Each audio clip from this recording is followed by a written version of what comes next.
Basics of Sewing episode 22 different types of canvas என்னன்னு பார்க்கலாமா. So before moving on to the neckline finishing நீங்க canvas பத்தி learn பண்ணனும். அப்பதான் எந்த canvas எந்த purposeக்காக use பண்றதுன்றத you will come to know. So we'll start with this canvas. So இந்த canvas வந்து திக்கா இருக்கும். ஓகே. So இத வந்து micro dot fusing அப்படினு சொல்லுவாங்க. ஏனா ஒரு சைடு ரஃப்பா இருக்கும், ஒரு சைடு வந்து நல்லா ஸ்மூத்தா இருக்கும். ரஃப்பா இருக்குது glue பக்கம்.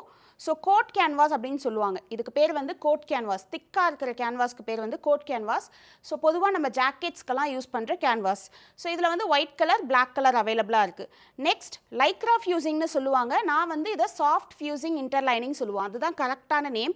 இது ஸ்ட்ரெச் ஆகுது லைக்ரான்னு சொல்கிறாங்க. But that's not a proper name. Soft fusing interlining அப்படின்னு சொல்லுவாங்க. ஃபியூசிங்னா இது வந்து ஸ்டிக் ஆகுதுல்ல, அதனால் நான் ஃபியூசபிள் ஃபியூசிங் அப்படின்ட்டு இருக்குது. நான் ஃபியூசபிள்னா அயன் பண்ணுற பார்ட்டே இருக்காது.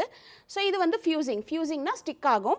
ஸோ இது எதுக்காக யூஸ் பண்ணுவாங்க? இது மாதிரி கிளாத் மாதிரியே இருக்கும், ஸ்ட்ரெச் ஆகும். இது எதுக்காக யூஸ் பண்ணுவாங்கன்னு பார்த்தீங்கன்னா, உங்களோட கிளாத் வந்து ரொம்ப தின்னாக இருக்குது, அதுக்கு ஒரு ஸ்டெபிலிட்டி கொடுக்கணும் அப்படின்னு நினச்சிங்கன்னா சாட்டன் ஃபேப்ரிக், ப்ளவுஸ் எல்லாத்துக்கும் சாஃப்ட் ஃபியூசிங் இன்டர்லைனிங் யூஸ் பண்ணலாம். இதில் வந்து ஒயிட் கலர் பிளாக் கலர் அவைலபிளாக இருக்குது. ஓகே, லைட் கலர்ஸ்க்கு ஒயிட் கலர் யூஸ் பண்ணுவீங்க, டார்க் கலர்ஸ்க்கு பிளாக் கலர் யூஸ் பண்ணுவீங்க. நெக்ஸ்ட் இதுக்கு பேர் என்னென்னா பேப்பர் மாதிரியே இருக்கும். இதுக்கு பேர் மைக்ரோ டாட் ஃபியூசிங் அப்படின்னு சொல்லுவோம். இது வந்து சாஃப்ட்னு சொல்லுவோம். இது வந்து மைக்ரோ டாட் ஃபியூசிங் இல்லை பேப்பர் கேன்வாஸ் கூட சொல்லுவாங்க.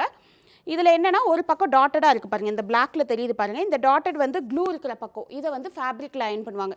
இந்த மைக்ரோ டாட் ஃபியூசிங் உங்களுக்கு பிளாக்ல இருக்குது, ஒயிட்டில் இருக்குது.